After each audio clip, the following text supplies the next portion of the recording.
Hi, everybody. So now we're going to talk about our second new topic of this unit, which are called polar coordinates.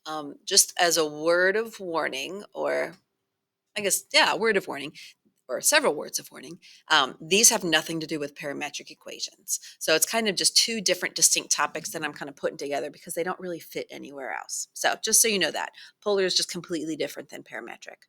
With polar coordinates, starting with coordinates, we're actually going to learn a new way of plotting points. So instead of saying, here's an ordered pair, I'm going to go over x and up y, we are going to have two different values that look like an ordered pair but tell us two different things. So polar coordinates use a distance. Ooh, let me pick my pen. A distance and an angle to locate a point. So it's not just how far over and how far up. It's here's how far I want to go at this angle. Um, so they're still going to look like ordered pairs. We're still going to have the parentheses with two numbers inside, but the first number represents our radius or the distance, like radius of a circle, right? The second number will represent the angle that we're making. Now, as we go to plot points, I would suggest you think about it kind of in a reverse order. I don't want to know how far to go until I know at what angle. So I'm going to start with my angle, locate it, and then count the radius. Now you can see that when we go to graph points or look at polar coordinates, the grid has completely changed. It's no longer a square or rectangular grid because we don't need to know how far over and how far up. So instead, we see a bunch of circles, almost like a whole bunch of unit circles, which is very exciting, right?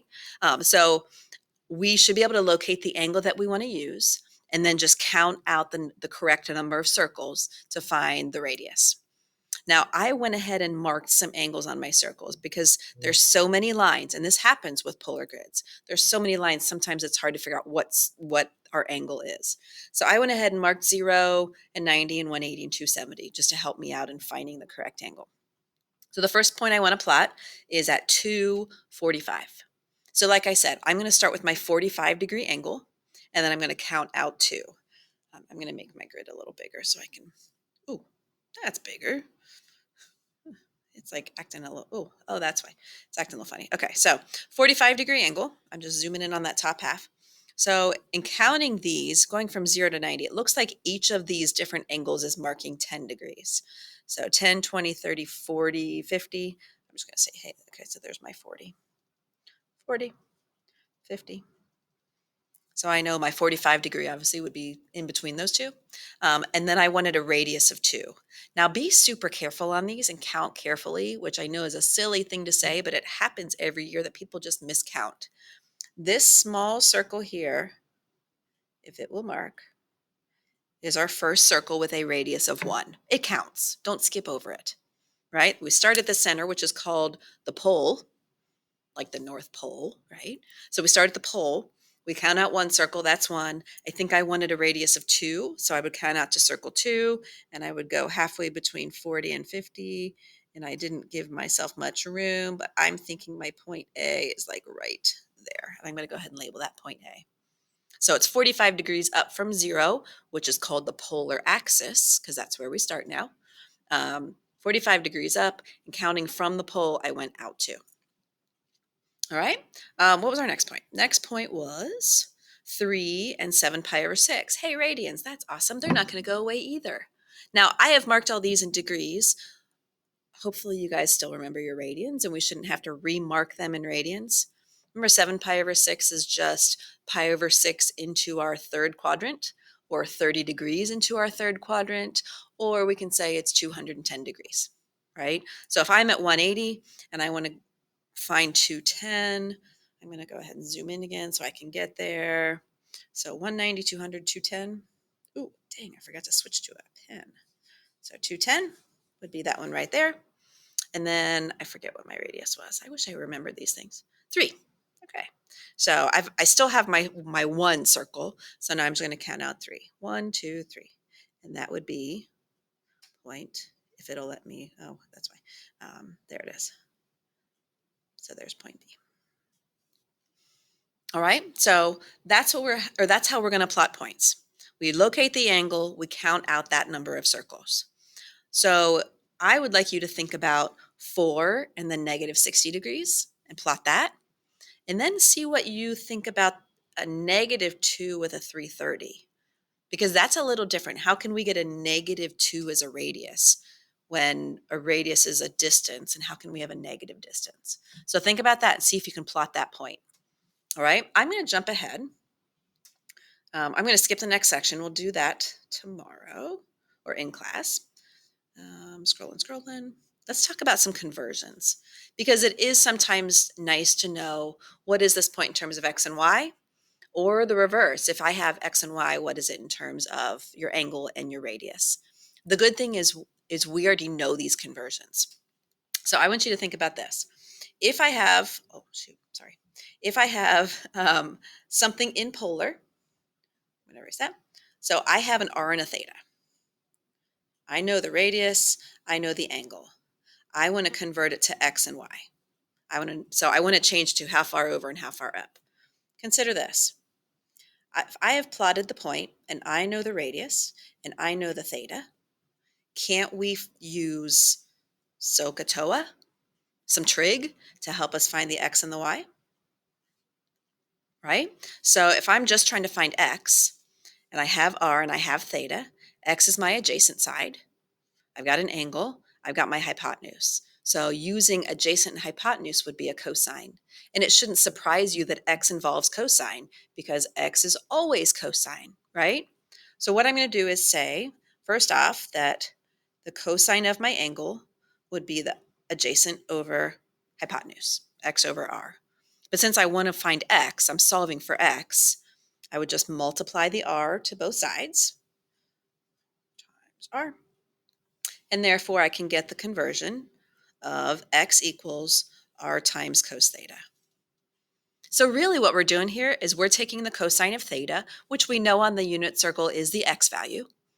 But since a unit circle usually has a radius of 1, we've got to extend our circle out. So we take our cosine value and we just multiply it by the radius to adjust the size of the circle, if that makes sense.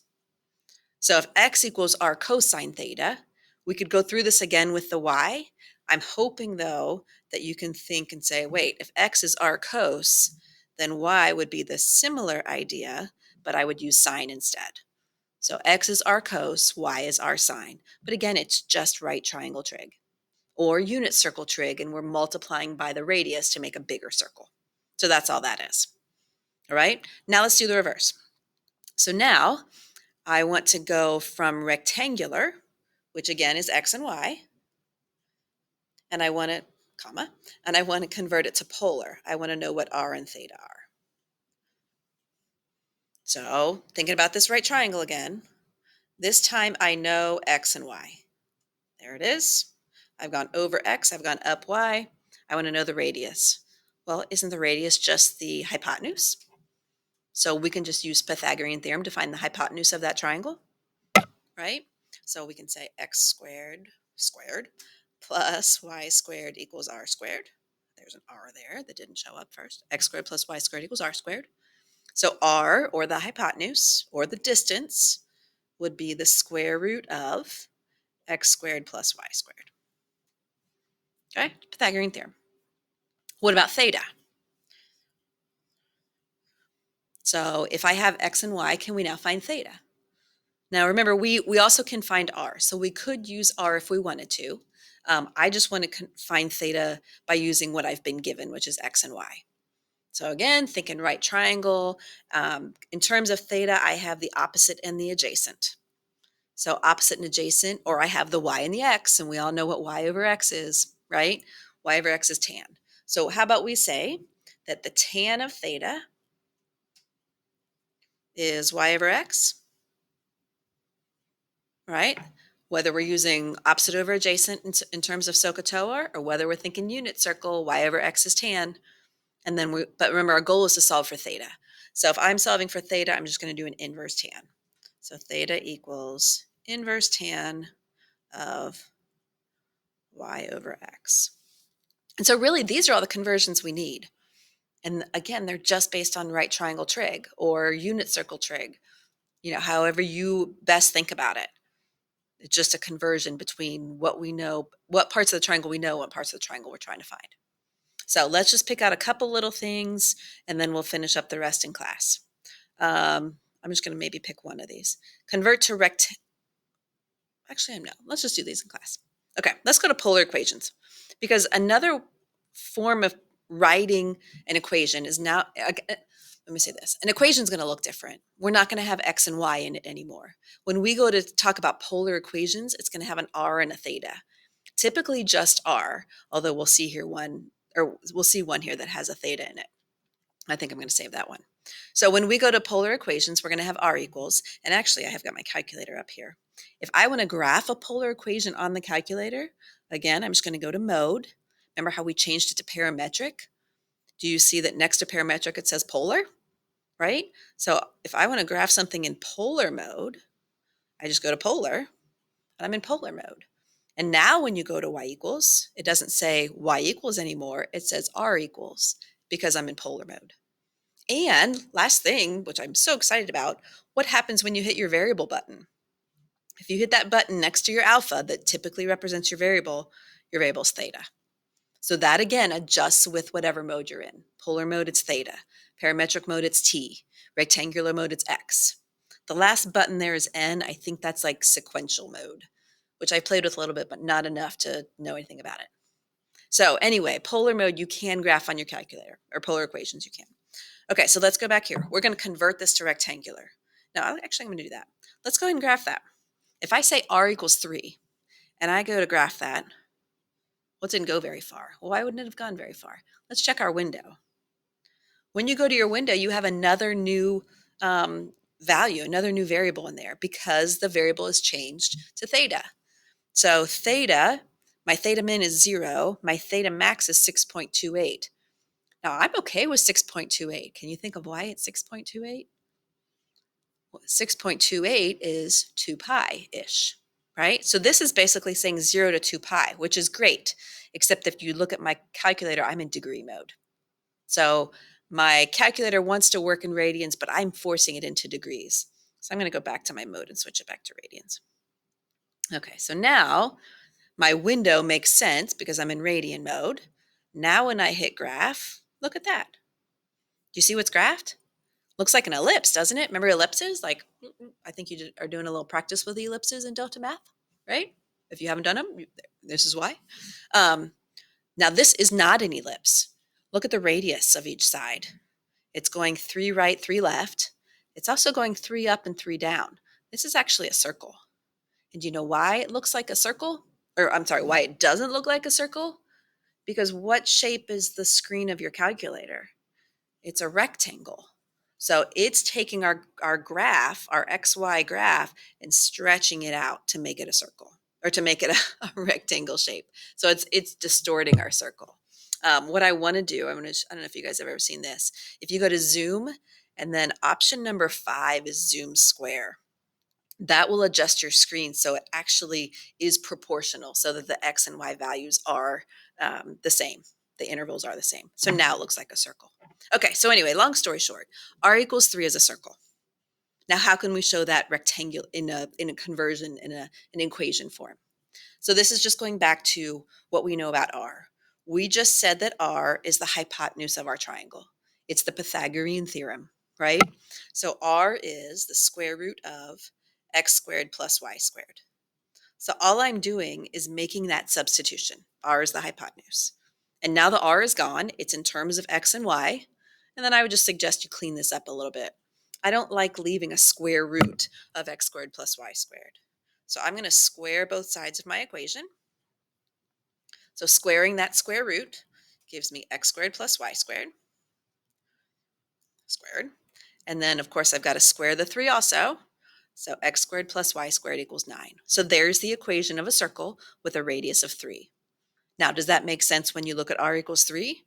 R is radius is 3, must be a circle of radius 3. Pretty cool, right? So when we go to practice these polar equations, we're just going to be making those substitutions that worked for the ordered pairs. If we see r, we can put in the square root of x squared plus y squared. If we see a theta, we can put it in inverse tan, etc. Okay, so again, I think we'll practice these in class some, and then you guys will have an activity or an assignment to do to help you practice them a little more. So that is your short introduction to polar coordinates and polar equations.